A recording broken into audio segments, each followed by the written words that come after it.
नमस्कार मेरे प्यारे विद्यार्थियों, हिंदी स्टडी की इस क्लास में आपका स्वागत है। यदि आप हिंदी भाषा और व्याकरण का गहराई से अध्ययन करना चाहते हैं तो यह वीडियो आपके लिए ही है।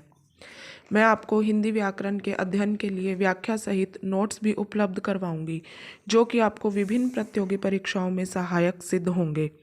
इसके लिए आपको हमारे चैनल को सब्सक्राइब करना होगा व बेल आइकन को प्रेस करना है, जिससे आगे आने वाली वीडियो का नोटिफिकेशन आपको मिल सके।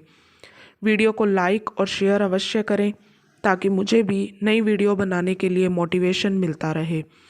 अपनी पिछली क्लास में हमने भाषा टॉपिक शुरू किया था। भाषा का अर्थ, भाषा की परिभाषा तो हम पढ़ चुके हैं। आज हम भाषा के रूप, उसका क्षेत्र, लिपि और बोली के विषय में अध्ययन करेंगे। भाषा के रूप। भाषा के 3 रूप होते हैं: मौखिक, लिखित और सांकेतिक। अर्थात हम भाषा को 3 रूपों में समझ सकते हैं। अपने विचारों को प्रकट करना ही भाषा है। अपने विचारों को हम मौखिक रूप से बोलकर, मुंह के द्वारा बोलकर अपने विचारों को प्रकट कर सकते हैं, वह होती है मौखिक भाषा। लिखित भाषा होती है लिखकर अपने विचारों को प्रकट करना।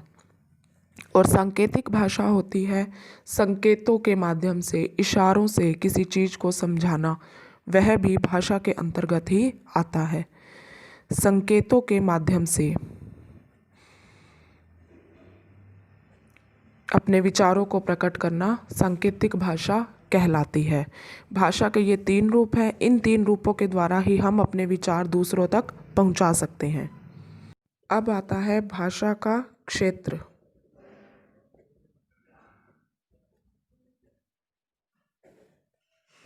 भिन्न भिन्न राज्यों अथवा देशों में बोली जाने वाली भाषा संबंधित क्षेत्र की भाषा क्षेत्र कहलाती है।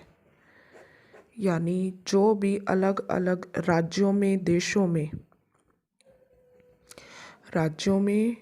देशों में जो भाषा बोली जाती है वह उस भाषा का क्षेत्र कहलाती है। जैसे पंजाब में पंजाबी,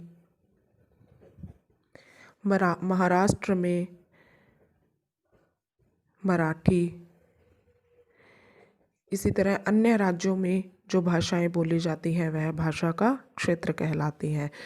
अब आता है लिपि। लिपि क्या होती है? लिपि होती है भाषा को लिखने का तरीका या विधि।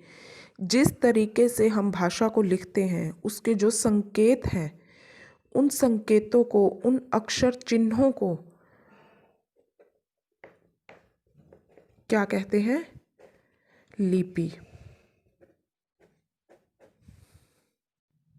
लिपि अलग अलग भाषाओं की अलग अलग लिपियां होती हैं। जैसे हिंदी और संस्कृत की लिपि है देवनागरी, अंग्रेजी की लिपि है रोमन लिपि, पंजाबी की लिपि है गुरुमुखी। इसी प्रकार अलग अलग भाषाओं के अलग अलग संकेत चिन्ह निश्चित किए होते हैं, जिन्हें लिपि कहते हैं। अब है बोली।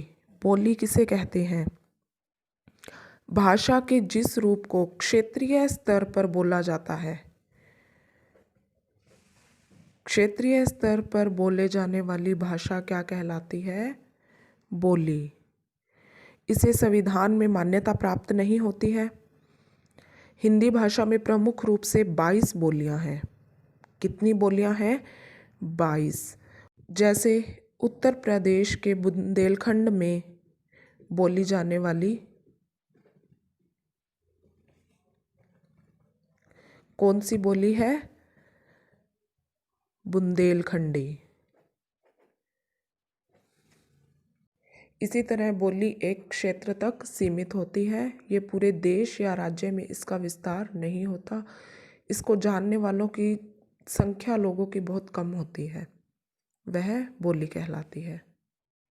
इन नोट्स का आप स्क्रीनशॉट ले लीजिए ताकि यह आपको बाद में पढ़ने के काम आए।